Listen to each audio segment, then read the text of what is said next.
या वर्षामध्ये जवळजवळ 6 ॲक्सिडेंटमध्ये माणसं मेले, त्या 4 शाळेचे विद्यार्थी आहेत. आणि दर वर्षाला अपघाताची मालिका झालेल्या ती रस्ता नसून एक मृत्यूचा रस्ता तयार झालेला आहे.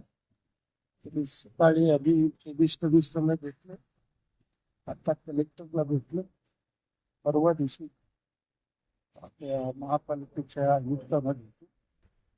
जर एका महिन्याच्या आत या अपघातासंबंधी सरकारने उपाययोजना केली नाही, प्रशासनाने उपाययोजना केली नाही, तर प्रचंड आंदोलनं उभं करण्याचा निर्णय घेतलेला.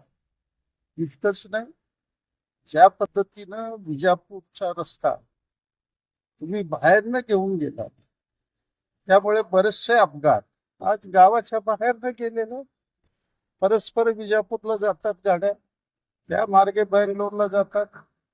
तर हैदराबाद विजापूर होणं अत्यंत गरजेचं असताना त्यासंबंधी अजून सरकारचे डोळे उघडलेले नाही आहे.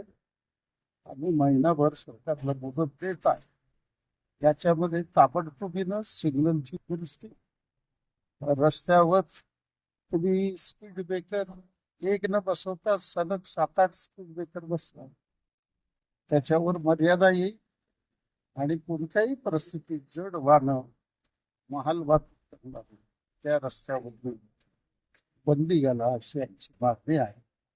प्रशासन विचार करतो असं बनलेलं, महिनाभर वाढ बघतो, नाही झालं तर आंदोलन सुरुवात.